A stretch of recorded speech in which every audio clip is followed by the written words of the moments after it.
ഭയങ്കര എക്സൈറ്റഡ് ആണ്. I think കൽക്കി നമ്മുടെ answers to probably Avengers.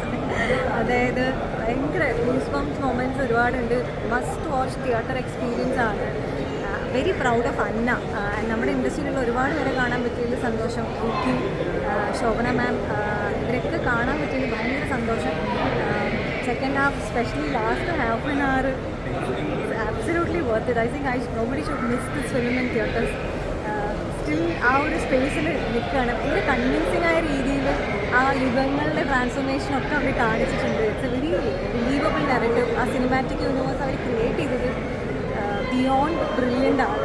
Everybody should watch it and it's so proud of our industry that we are making films like this. And ഇപ്പോൾ ശരിക്കും എല്ലാ ഭാഷയുടെ ബോർഡേഴ്സും ബൗണ്ടറീസും വിട്ടിട്ട് എല്ലാവരും എല്ലാ ഇൻഡസ്ട്രിയിലും സഹകരിക്കാൻ തുടങ്ങിയത് കാണുന്നത് തന്നെ ഭയങ്കര നല്ലൊരു എക്സ്പീരിയൻസ് ആണ്. എനിക്ക് തന്നെ അഭിമാനിക്കാവുന്ന ഒരു വലിയ സിനിമയായിട്ട് എനിക്ക് തോന്നിയത്. അതിൻ്റെ ഒരു ഭാഗമാകാനായിട്ട് എൻ്റെ മകൾക്കും സാഹിത്യത്തിൽ വളരെയധികം സന്തോഷം. അമിതാഭ് എല്ലാവരും തകർത്തഭിനയിച്ചിരിക്കുന്ന സിനിമയാണ്. എന്നും മെമ്മറബിളായിട്ടുള്ള ഒരു മൂവിയായിട്ടാണ് പോകുന്നത്.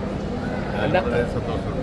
അന്നവൻ്റെ പ്രകടനം എങ്ങനെയുണ്ട്? ഒരു ഫൈറ്റൊക്കെ ചെയ്യുന്നുണ്ട്. അന്നവൻ്റെ അടിപൊളിയാണ്. ഞാൻ ഇത്ര പ്രതീക്ഷിച്ചില്ല. കാരണം ഇതിൽ അഭിനയിക്കുന്നുണ്ട്, ഫൈറ്റ് സീനുണ്ടെന്നൊക്കെ കേട്ടപ്പോൾ അതെങ്ങനെയായിരിക്കും സാറിന് സിനിമയുടെ കാര്യം അറിയാമല്ലോ. ചിലപ്പോൾ എഡിറ്റിംഗ് ടേബിളിൽ മൊത്തം കട്ട് ചെയ്ത് പോകും, ചിലപ്പോൾ ഉണ്ടായില്ലെന്ന് വരാം. ഇത്ര വലിയ സിനിമയാണല്ലോ. അപ്പോൾ അതിൽ ഒരു പ്രതീക്ഷ ഉണ്ടായിരുന്നു. എന്നാലും സിനിമ ഇറങ്ങുന്നവരെ നമ്മളത് എത്രത്തോളം ഉണ്ടെന്നുള്ള കാര്യത്തിൽ നമുക്ക് സംശയം ഉണ്ടായിരുന്നു. പക്ഷേ എടുത്തോടത്തോളം തന്നെ ഒന്നും കട്ട് ചെയ്ത് പോകാതെ എല്ലാം ഗംഭീരമായിട്ട് തന്നെ ചെയ്തിട്ടുണ്ട്. ഫൈറ്റ് സീക്വൻസ് എല്ലാം ചെയ്തിട്ടുണ്ട്.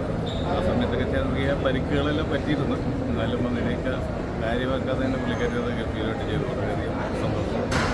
ശരിക്കും പറഞ്ഞാൽ ലെജൻഡറി ആക്ടേഴ്സിൻ്റെ കൂടെ ഒരു സ്ക്രീൻ ഷെയർ ചെയ്യാൻ പറ്റി, അല്ലെങ്കിൽ ഒരു പടത്തിൻ്റെ ഭാഗമാകാൻ പറ്റും. ശരിക്കും അച്ഛനെന്ന നിലയിൽ മകളുടെ ഒരു പ്രൗഡ് മൊമെൻ്റ് അല്ലേ ശരിക്കും? തീർച്ചയായിട്ടും അത് ഓരോ സിനിമയും നമുക്ക് തന്നെ വളരെ പ്രൗഡ് മൂവ്മെൻറ്റ് തന്നുകൊണ്ടിരിക്കുകയാണ്. കാരണം ഒന്നിനൊന്നും മെച്ചമായിട്ടുള്ള പ്രകടനമാണ് പലതിലും കാണാൻ സാധിച്ചത്. അതിൽ ഒരു അച്ഛനെന്ന രീതിയിൽ